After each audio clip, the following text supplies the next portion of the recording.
What's going on, Serpa Squad? Tanner here. I didn't have time to do a full-on tutorial this week, so I'm just doing a little update on some stuff I'm working on right now. I'm working on a lot behind the scenes and just a lot of big projects right now, so I want to update you on some of that and show you what I got going on. So let's get started. First thing I want to show you guys is out here in the garage. And it's that thing right there. So what we have here is a custom aquarium built by none other than Custom Aquariums. We met up at Aquascapes a couple months back and they said they wanted to work with me. I was definitely interested, so we talked things over and I came up with this.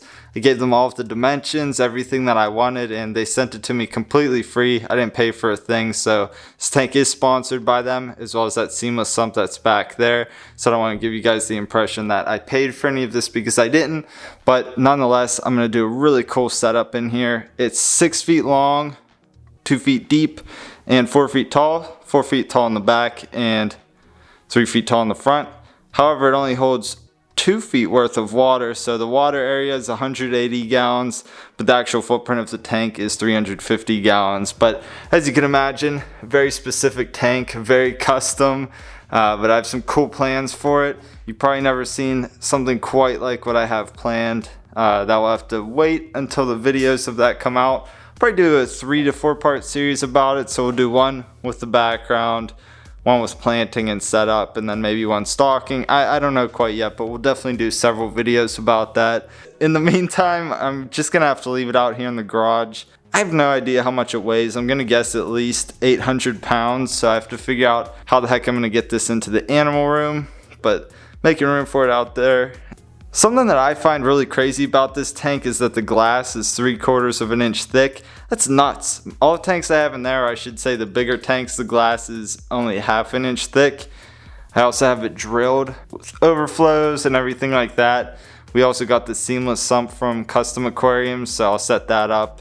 Getting the tank into the animal room is going to be a real challenge, and I'm honestly not looking forward to trying to do it. Getting it here into the garage was a challenge in and of itself.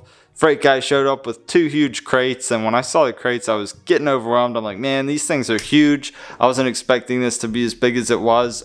Obviously I knew how big it would be, but you don't really understand the scale of it until you see it in person, and once I did, I was blown away. This thing is huge, it's immaculate, and man, it's just crazy. It's my dream aquarium, to be honest. But we slid them into the garage here. Luckily we were able to get them in here, took them apart, and we got a ton of OSB and 2x4s left over from that. Not gonna let anything go to waste. We'll use these for builds and different things like that. I don't know about the OSB. It's not a building material that I typically use, but I'm sure I could find some use for it or just give it away to people.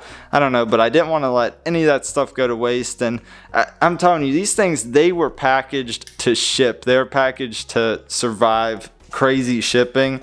And I guess you take the precautions you must whenever you're shipping something this fragile and this expensive and big. So definitely packaging was awesome, and you know, we got all this free wood out of the deal, so that's pretty cool. Anyway, cannot wait to get started on this tank. It's gonna be epic, and I can't wait to share it with you guys, but you gotta be patient with me. It's probably gonna take maybe at least 2 months to set up. I just wanna make sure that I do it right the first time. I don't wanna have to do it again. When I set this up, I want it to be set up for like 10 years, something like that. I wanna do a long-term setup with this, so I'm gonna take my time with that, do it right the first time.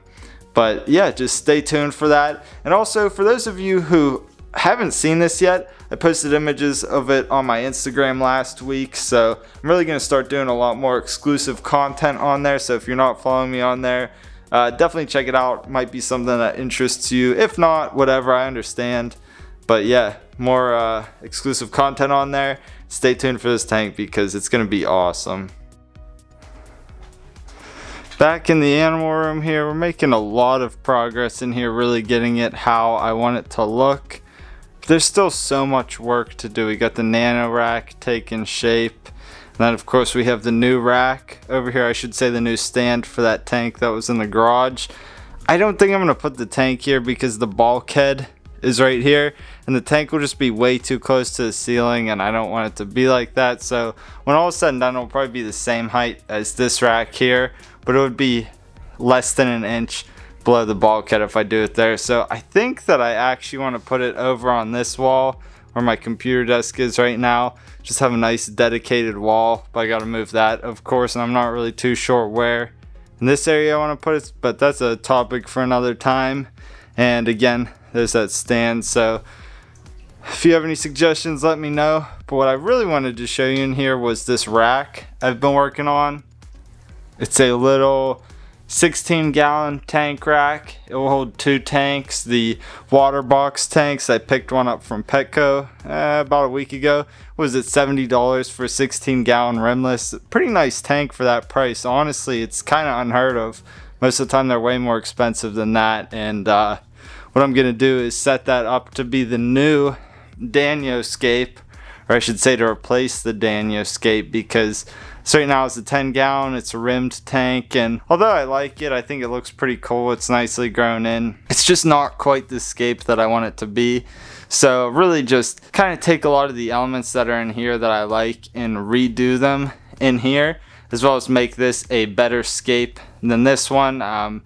Using stones, wood, that sort of thing. So some scaping videos coming up. And I also think that the Blue Dream shrimp, I want to consolidate that tank and combine it with this one. So put the Blue Dream shrimp with the Danios and then do something completely different on the one underneath. Don't know what I'll do for that one yet. Definitely open to suggestions if you guys want to see something specific that I haven't done yet.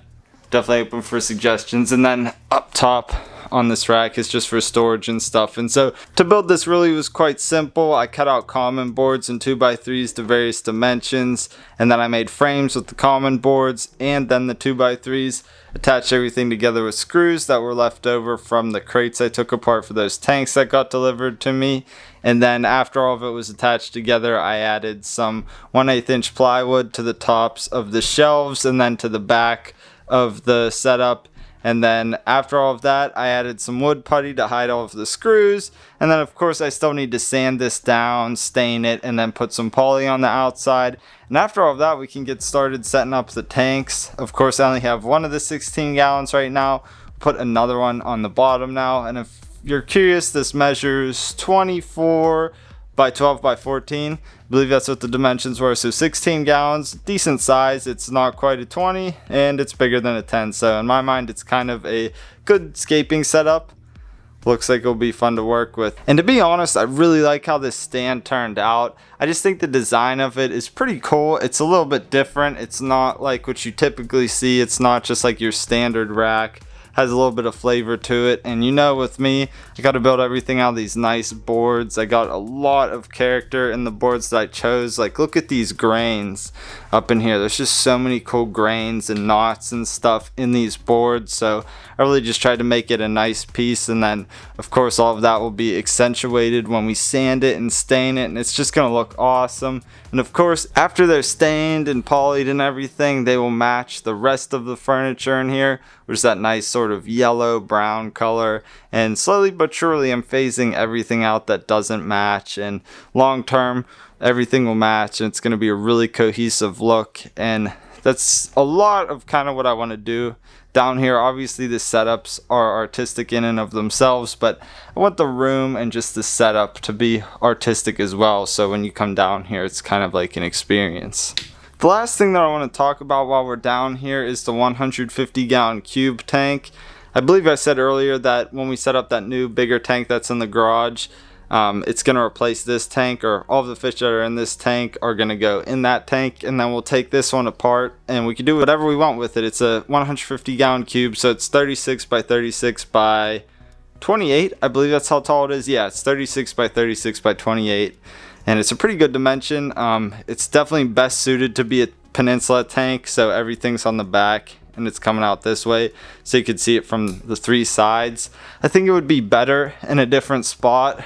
Perhaps we could put it where this is, or back in between these 2 racks. I'm not really too sure yet. There's a lot of things we could do with it. Keep in mind that when I first purchased the tank, it is drilled and everything to be a reef tank, so that's definitely a possibility. If I did go saltwater, I have some specific ideas about that.